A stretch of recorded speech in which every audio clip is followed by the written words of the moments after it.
De verloving is rond, de getuigen zijn gekozen en de feestplannen lopen. Maar er is nog iets belangrijk. Hoe regel je het wettelijk deel van je huwelijk?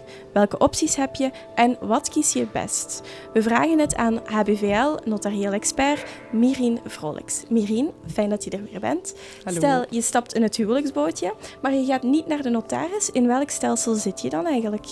Ja, eerst en vooral is het belangrijk dat je weet dat je trouwt op de gemeente. Daar wordt het huwelijk vastgelegd. En als je dan geen huwelijksovereenkomst hebt, dan ben je getrouwd onder wat wij noemen het wettelijk stelsel. Okay. En dat stelsel dat heeft als gevolg dat er de dag dat je trouwt 3 vermogens ontstaan, namelijk de eigen vermogens van beide partners en een gemeenschappelijk vermogen. De eigen vermogens die bevatten alle goederen die de partners hadden van voor het huwelijk, maar ook alle goederen die zij tijdens het huwelijk krijgen via schenking of testament.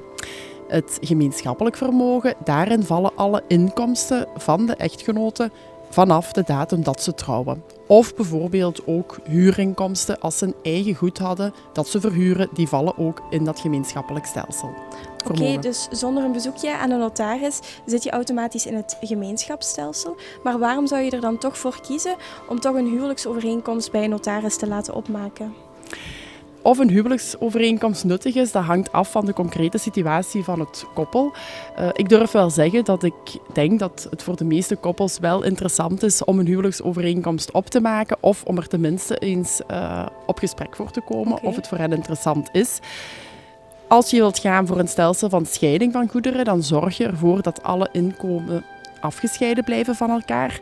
Maar sommigen zeggen, wij kiezen toch voor een gemeenschapsstelsel. Daar zijn we wel goed mee, maar we willen daar toch nog extra zaken aan toevoegen. Bijvoorbeeld een keuzebeding. Ah, ja. Heel kort gezegd is een keuzebeding een beslissing die moet genomen worden over het gemeenschapsvermogen op het einde van het huwelijk bij overlijden.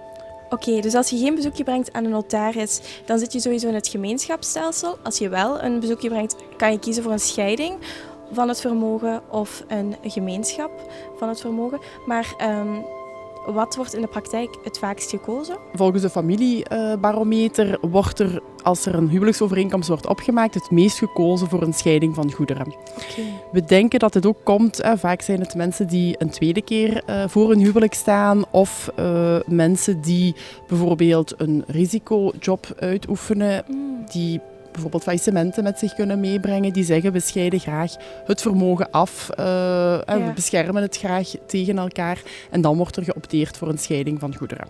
Oké, super. Heel erg bedankt Mirien voor de heldere uitleg. En wil je meer weten over hoe dat allemaal zit met een huwelijksovereenkomst, kan je alles erover lezen in de column van Mirien in onze HBVL-app.